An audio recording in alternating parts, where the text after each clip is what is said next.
मंदार माला कुलताल काये कपाल मालांकित शेखराये दिव्यांबराय च दिगंबराय नमः शिवाय च नमः शिवाय। प्रेम से बोलिए देवाधिदेव महादेव की जय, पार्वती मैया की जय। सूत जी कहते हैं कि मंदार की माला से निज पार्वती जी का केश पास अलंकृत है और मुंडों की माला से जिनकी शिव जी की जटा अलंकृत है, जो पार्वती दिव्य वस्त्र धारण किए हैं और जो शिव जी दिगंबर नंगे हैं, ऐसे श्री पार्वती जी तथा शिव जी को मैं प्रणाम करता हूँ। रमणी कैलाश पर्वतों के शिखर पर बैठी हुई पार्वती जी कहती है कि हे महेश्वर, हमें कोई गुप्त व्रत या पूजन बतलाइए जो सब धर्मों में सरल हो, जिसमें परिश्रम भी कम करना पड़े लेकिन फल अधिक मिले। हे नाथ, यदि और भी मुझ पर प्रसन्न हो तो यह विधान भी बताइए। हे प्रभु, किस तप व्रत या दान से आदि मध्य और अंत रहित आप जैसे महाप्रभु हमको प्राप्त हुए हैं। शिव जी बोले, हे देवी सुनो, मैं तुमको एक उत्तम व्रत जो मेरा सर्वस्व संपूर्ण शक्ति का प्रतीक है, छिपाने की युग है, लेकिन तुम्हारे प्रेम से वशीभूत होकर के मैं वह रहस्य व्रत बतलाता हूँ जो बाद में आगे चल करके हरितालिका तीज व्रत के नाम से प्रसिद्ध हुआ। जैसे नक्षत्रों में चंद्रमा, ग्रहों में सूर्य, वर्णों में ब्राह्मण, देवताओं में विष्णु भगवान, नदियों में गंगा, पुराणों में महाभारत, वेदों में साम वेद और इंद्रियों में मन श्रेष्ठ है। सब पुराण और स्मृतियों में जिस तरह कहा गया है, मैं तुम्हें एक प्राचीन व्रत बतलाता हूँ, तुम एकाग्र मन से सुनो। जिस व्रत के प्रभाव से मेरा आधा आसन तुमने प्राप्त किया है वह मैं तुमको बतलाऊंगा, क्योंकि तुम मेरी प्रेयसी हो। भाद्रपद मास में हस्ता नक्षत्र से युक्त शुक्ल पक्ष तृतीया को उसका अनुष्ठान मात्र करने से स्त्रियां सब पापों से मुक्त हो जाती हैं।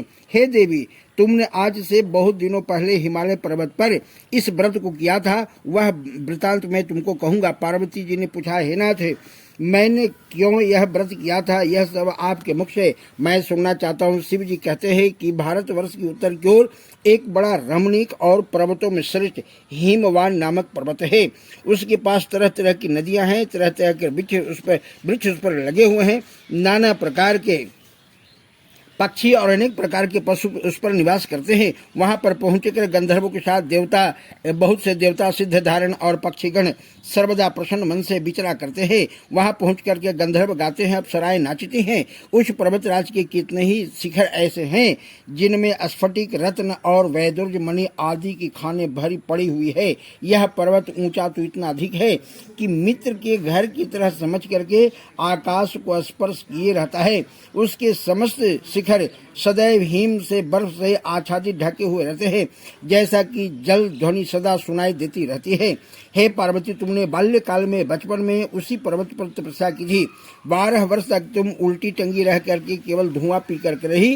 64 वर्ष तक केवल सूखे पत्ते खा करके रही। माघ महीना में तुम जल में बैठी रहती थी और बैसाख की दोपहरिया में पंचाग्नि तापती रहती थी। श्रावण के महीने में जल बरसता रहता तो भूखी प्यासी रह करके मैदान में बैठी रहती थी। तुम्हारे पिता इस तरह के कष्ट सहन को देख करके बड़ी दुखी हुए। वे चिंता में पड़ गए कि अपनी कन्या किसको दूं। उसी समय नारद जी वहां आ पहुंचे। मुनि श्रेष्ठ नारद उस समय तुम्हें देखने को गए थे। नारद को देख करके गिरिराज ने अर्घ्य, पद्य, आसन आदि दे करके उनकी पूजा अर्चना की और कहा कि हे स्वामी ने, आप किस लिए यहाँ आए हैं? मेरा अहो भाग्य है, आपका आगमन मेरे लिए बहुत ही उपकारी है, अच्छा है। नारद जी कहते हैं, हे पर्वतराज सुनो, विष्णु भगवान का भेजा मैं आपके पास आया हूँ। आपको चाहिए कि कन्या रत्न किसी योग्य वर को दे। भगवान विष्णु के समान योग्य वर ब्रह्मा, इंद्र, शिव इनमें से कोई नहीं है।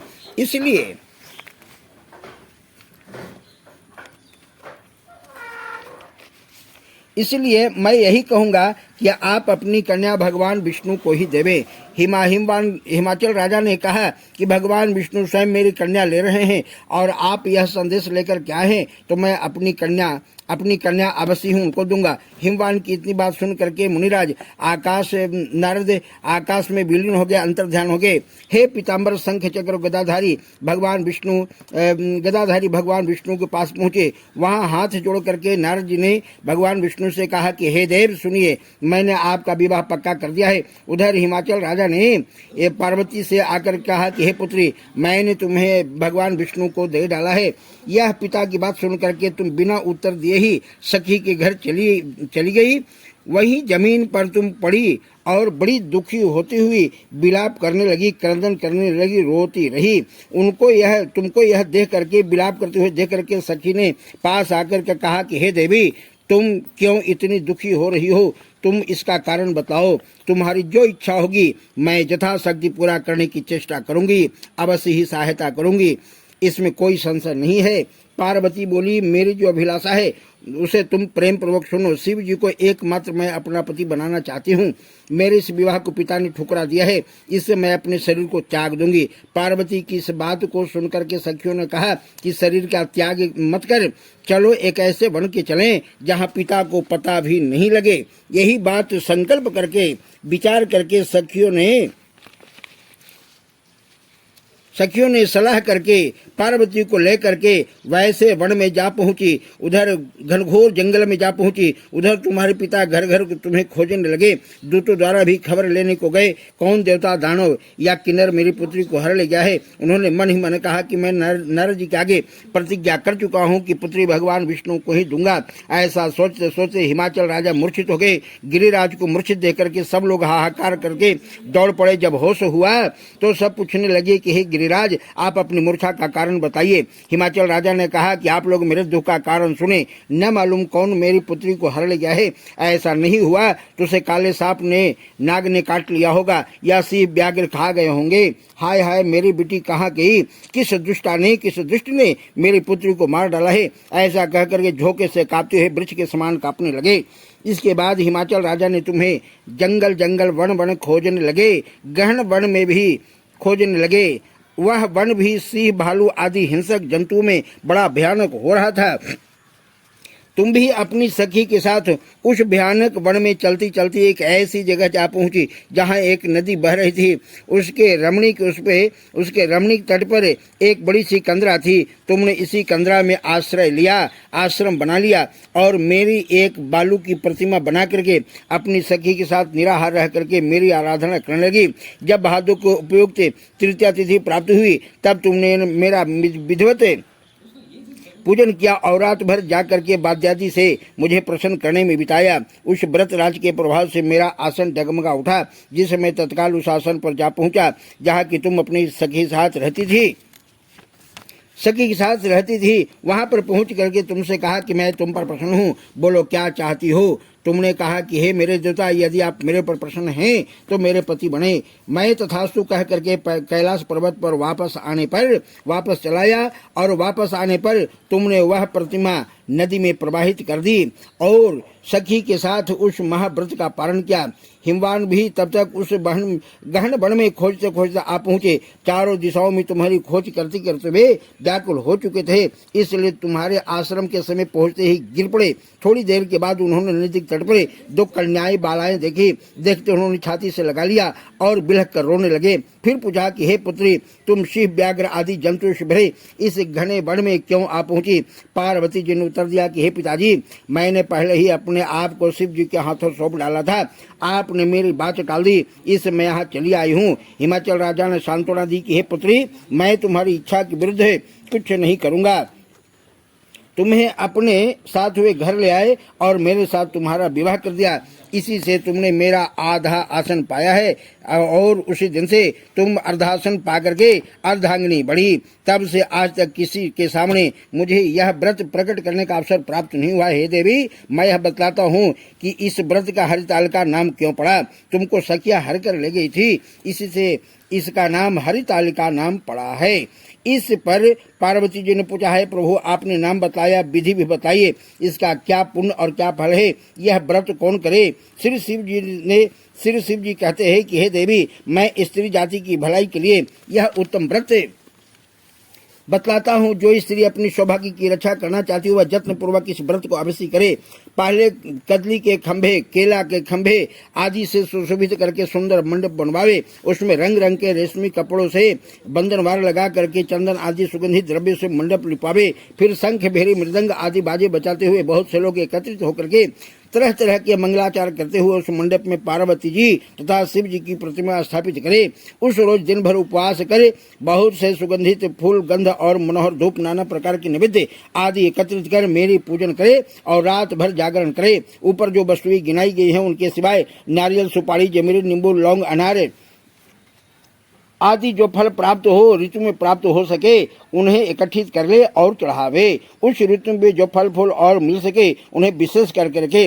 फिर धूप दीपादि के द्वारा निम्नलिखित मंत्रों द्वारा उच्चारण करता हुआ पूजन करे। उसके बाद शिवाय शिव रूप ने इस मंत्र का जाप करते हुए और प्रसन्न भाव पार्वती तक के मंत्रों का उच्चारण करे, जिसका अर्थ इस प्रकार है। हे शिवे, हे शिव रूप ने, हे मंगले, सब अर्थों को देने वाली, हे देवी, हे शिव रूपे आपको नमस्कार है। हे शिवे आपको नमस्कार है। हे शिव रूपे आपको नमस्कार है। हे शिवे आपको सदा के लिए नमस्कार है। हे ब्रह्मचारिणी आपको दंडवत प्रणाम है। हे जगद्धात्री आपको नमस्कार है। हे शिवानी आप ही संसार के भय से भयभीत मुझ दिन की रक्षा करो। इस कामना की पूर्ति के लिए मैंने आपकी पूजा की है। हे पार्वती मुझे राज्य और सौभाग्य दो, मुझ पर प्रसन्न हो। इन्हीं मंत्रों से पार्वती जी तथा शिव जी की पूजन को करे। तदनंतर कथा सुन करके भक्ति पूर्वक कथा सुने और ब्राह्मणों को वस्त्र, गौर, सुवर्ण आदि का दान करे।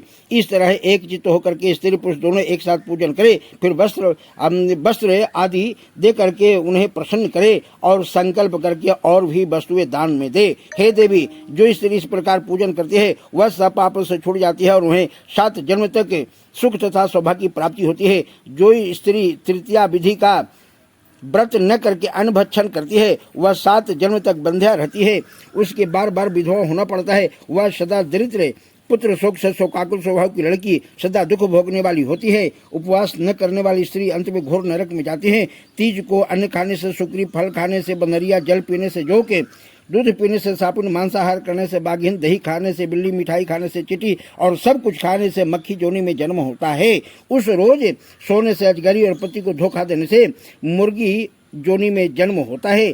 इसलिए सभी स्त्रियां व्रत अवश्य करें। दूसरे दिन सुवर्ण, चांदी, तांबा अथवा बांस के पात्र में अन्न भर करके ब्राह्मणों को दान दे और उसके बाद पारण करे। जो स्त्री इस प्रकार व्रत करती है वह मेरे समान पति को अवश्य ही पाती है और वह जब मरने लगती है तो तुम्हारे समान उसका रूप हो जाता है। उसे सब प्रकार के सांसारिक भोगों और सामीप्य मुक्ति भी मिल जाती है। इस हरितालिका तीज व्रत की कथा सुन लेने मात्र से प्राणी को 1000 अश्वमेघ और सैकड़ों वाजपेय यज्ञ करने का फल की प्राप्ति होती है। हे देवी, मैंने यह व्रत सब व्रतों में उत्तम व्रत बताया है, जिसके करने से प्राणी सब पापों से छूट जाते हैं। इसमें कुछ भी संशय नहीं है। प्रेम से बोलिए पार्वती नमः।